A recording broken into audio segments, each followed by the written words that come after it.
Assalamualaikum warahmatullahi wabarakatuh. Perkenalkan, nama saya Evi Sofia dengan NIM 20080766025 dari kelas Pendidikan Kimia 4B, Fakultas Sains dan Teknologi, Universitas Islam Negeri UIN Walisongo Semarang. Di sini saya akan memaparkan hasil analisis jurnal saya yang berjudul Determination of Total Mercury in Human Hair and Animal Fur by Combustion Atomic Absorption Spectrometry.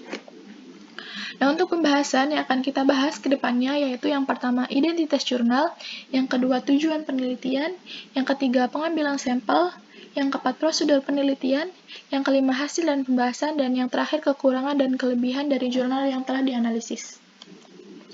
Nah, untuk identitas jurnal yang saya analisis berjudul Determination of Total Mercury in Human Hair and Animal Fur by Combustion Atomic Absorption Spectrometry. Untuk penulisnya yaitu Chevy Chris Diesel dan Shawn Grestenberger, yang ditulis pada tahun 2004. Nah, untuk tujuan penelitiannya yaitu penelitian ini bertujuan untuk mengukur konsentrasi Hg total atau merkuri pada rambut manusia dan bulu hewan dengan menggunakan instrumen pembakaran AAS.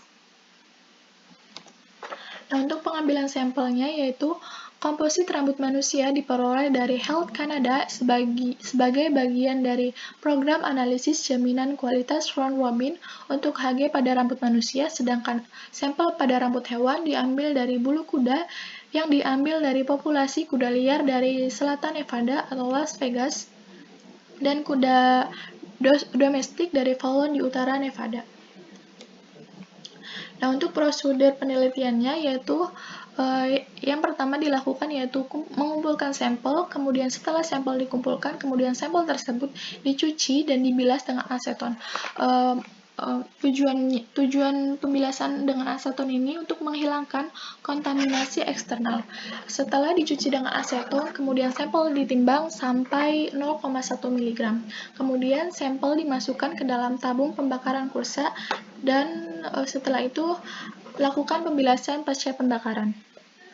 Nah, untuk waktu operasi instrumental untuk periode pengeringan, pembakaran, dan menunggu atau pembilasan pasca pembakaran masing-masing adalah 30 detik, 150 detik, dan 45 detik.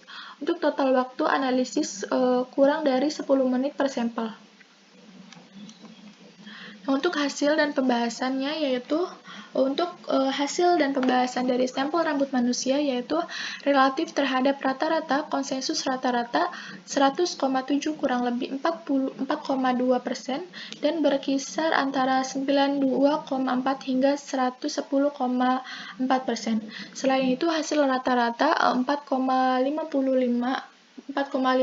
kurang lebih 0,04 mikrogram N sama dengan 3. Untuk bahan referensi rambut manusia berada dalam kisaran bersertifikat 4,42 kurang lebih 0,20 mikrogram karena MEHG menyumbang 80% dari total Hg dalam bahan referensi.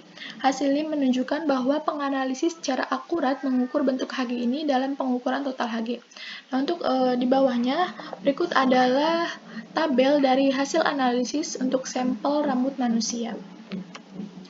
Nah, untuk hasil dan pembahasan pada sampel bulu kuda, yaitu dibandingkan dengan sampel rambut manusia komposit, total konsentrasi Hg dalam bulu kuda jauh lebih rendah, yang mencerminkan konsumsi makanan yang berbeda, yaitu serapan Hg, di antara spesies. Nah, manusia itu sebagian besar itu omnivora, dan yang biasanya memasukkan ikan yang mengandung kadar Hg yang relatif lebih tinggi dalam makanan mereka. Sedangkan kuda pada dasarnya adalah herbivora.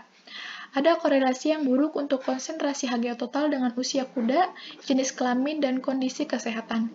Ini tidak mengherankan mengingat bahwa bulu mungkin hanya mencerminkan paparan kuda terhadap Hg selama beberapa bulan sebelumnya, dan makanan kuda dewasa akan serupa. Tidak ada perbedaan statistik antara populasi kuda dari Nevada Utara atau kuda domestik dan Nevada Selatan atau kuda liar yang diamati. Untuk pengukuran ulang, N sama dengan 4 memberikan hasil yang sama dengan nilai RPD 1,3, 2,6, 3,7, dan 15,2%. Nah, berikut adalah tabel hasil analisis dari sampel rambut kuda. Nah, untuk kekurangan dan kelebihan dari jurnal yang telah dianalisis, yaitu untuk kekurangannya, dalam jurnal tabel tidak dibahas secara lanjut, sehingga